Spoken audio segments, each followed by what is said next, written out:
Subpoena deadlines for testimony this week. I have what may be a novel suggestion for Congress about how it can enforce its subpoenas. Let's talk about what I would call the legal belt-and-suspenders approach, because Congress really needs to both put on and hold up its big boy justice pants. Because justice matters.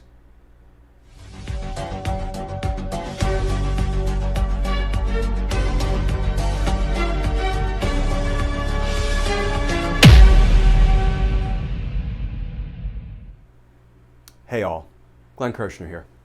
So witnesses are scheduled to appear, are subpoenaed to testify this week before Congress.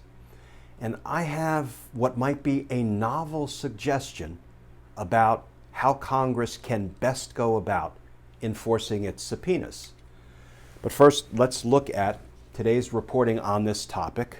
This from CNN, headline: Pressure on January 6 panel ratchets up amid new explosion of Trump election lies.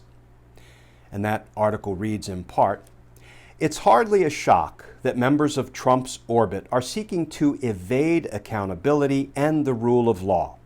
But it represents a problem for the committee nonetheless, as potential witnesses seek to drag out the process as long as possible. They do so in the knowledge that Republicans who have high hopes in the midterm elections would almost certainly shut down probes into January 6 if they reclaim the House. The Select Committee's members are showing fresh urgency, warning that Trump acolytes who diss subpoenas face criminal referrals, a move that would put the Biden administration's Justice Department in the hot seat." And the article's showing fresh urgency observation is probably a product of something we just heard Representative Adam Schiff say, quote, "If witnesses do not show up, we will hold them in criminal contempt. We will vote them in contempt in the House, and we will refer them for prosecution, and that will be a sign that our democracy is recovering, that the Justice Department is upholding the principle that no one is above the law." But I want to circle back for just 1 minute to what the article said about the goal of these witnesses, the Steve Bannons of the world. The article said, quote, "Potential witnesses seek to drag out the process as long as possible," close quote. So with that in mind, let's just quickly talk about the 3 ways Congress can enforce its subpoenas: civil enforcement, criminal referral to the Department of Justice for prosecution, or number 3, the inherent contempt powers of Congress. Civil enforcement, number 1, throw that one in the circular file, right? Because look at how Don McGahn used that, turned it against Congress, weaponized the delay inherent in the court system, and ran out the clock. For more than 2 years, Don McGahn was never compelled by a court to testify before Congress. Instead, he ended up negotiating some sweetheart terms where he dictated to Congress when he would testify, what he would testify about, and what he wouldn't testify about. Civil enforcement is out, ineffective. Number 2, criminal referral to the Department of Justice for prosecution. That's wonderful, right? Steve Bannon fails to appear for testimony this week. Congress votes him in contempt, votes to hold him in contempt. They then refer that to the Department of Justice for criminal prosecution. It's a 1-year offense, contempt of Congress, and perhaps Steve Bannon goes to prison for a year.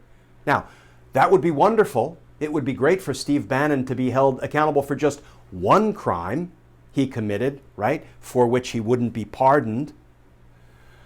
But think about it. That's going to take a long time. And at the end of the day, it might produce a prison term for Steve Bannon, but it doesn't necessarily produce the testimony that we need before the House Select Committee. That's why we turn again to the inherent power of Congress to hold a witness in contempt. This is a lawful tool in Congress's toolbox. Yes, it hasn't been used since the 1920s and the 1930s, but it was a lawful tool then. The courts said it was a lawful tool then, and it remains a lawful tool now. So, here's my suggestion. A legal belt-and-suspenders approach. These two things are not mutually exclusive. Either we refer Bannon for criminal contempt, or we use our inherent power of contempt and lock him up and force him to testify. You can do both. He ought to be criminally punished. He ought to be prosecuted by failing to appear, by being in contempt of Congress. And he also should promptly be made to testify, which is what Congress can do with its inherent power of contempt, right? That inherent power of contempt involves the sergeant at arms of the House going out, probably supplemented with a force of Capitol Police officers, arresting Steve Bannon, putting him in one of the 4 jail cells at Capitol Police headquarters located at 119 D Street, Northeast Washington, D.C., until he comes in, purges the contempt, and testifies. All the while, they can also be bringing a criminal charge against him. The Department of Justice can, specifically the D.C. U.S. Attorney's Office, for committing the crime of contempt of Congress. Win-win. Belt and suspenders. And friends, let me just put this out there. In the wake of the Mueller report, the investigation into Trump-Russia, and through not one but 2 impeachment hearings, Congress has steadfastly declined to use its inherent power of contempt to compel witnesses to testify. It's mind-boggling to me that Congress apparently thinks there is some more important countervailing interest that prevents them from enforcing their subpoenas, something more important than protecting and preserving our democracy. Why, Congress, is inherent contempt a weapon that you refuse to deploy in defense of our democracy?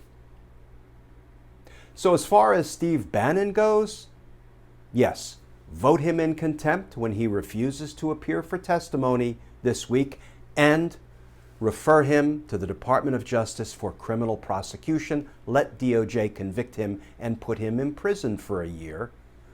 But at the same time, in tandem, simultaneously, use your inherent power of contempt to lock him up and compel his testimony in real time. Legal belt and suspenders.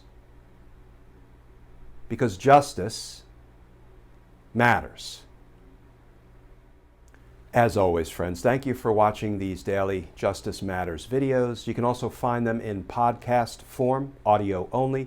Just go wherever you ordinarily get your podcasts. And of course, if you want to support our all-volunteer efforts, our content, our mission here at Justice Matters, you can go over to patreon.com. You can sign up to become a patron.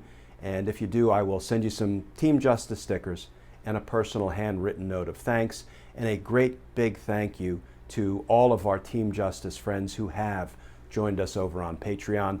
Can't tell you how much your support means to me and to our mission. So thank you. And as always, friends, please stay safe. Please stay tuned. And I look forward to talking with you all again tomorrow.